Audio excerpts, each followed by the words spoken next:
main reason we want to do this is, first of all, because more and more people, especially young people, are getting their information through different media.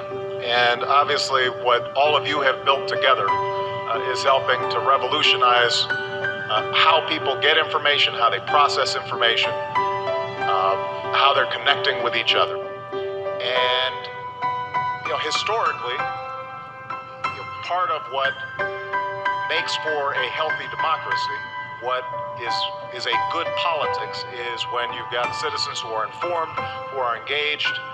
And what Facebook allows us to do is make sure this isn't just a one-way conversation. Make sure that not only am I speaking to you, but you're also speaking back, and we're in a conversation, we're in a dialogue. So I love doing town hall meetings. This format and this company, I think, is an ideal means for us to be able to carry on this conversation. And as Mark mentioned, obviously we're having a very serious debate right now about the future direction of our country. We are living through as tumultuous a time as certainly I've seen in my lifetime. Admittedly, my lifetime's a lot longer than most of yours so far.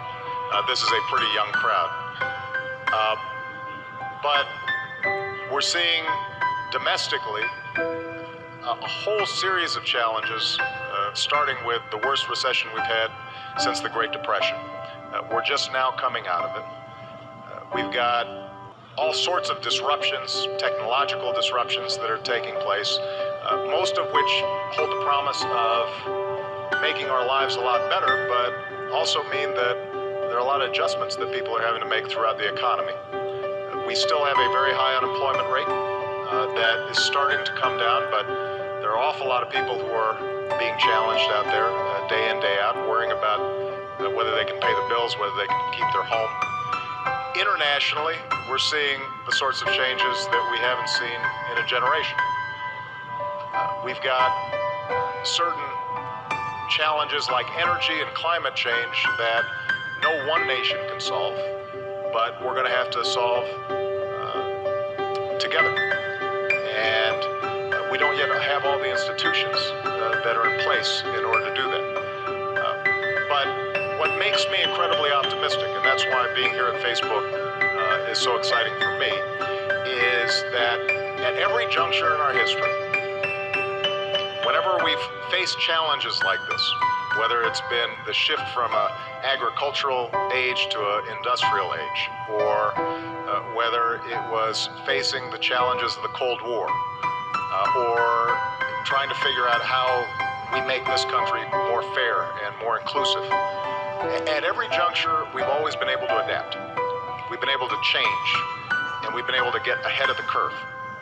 And that's true today as well. And you guys are at the cutting edge of what's happening. And so I'm going to be interested in talking to all of you about why this debate that we're having around debt and our deficits is so important, because it's going to help determine whether we can invest in our future and basic research and innovation and infrastructure that allow us to compete in the 21st century and still preserve a safety net for the most vulnerable among us. But I'm also going to want to share ideas with you about how we can make our democracy work better and our politics work better. Because I don't think there's a problem out there that we can't solve if we decide that we're going to solve it together. And for that, I'm grateful for the opportunity to speak to you. And instead of just giving a lot of long speeches, I want to make sure that we've got time for as many questions as possible. So, Mark, I understand you've got the first one. Yes, let's start off.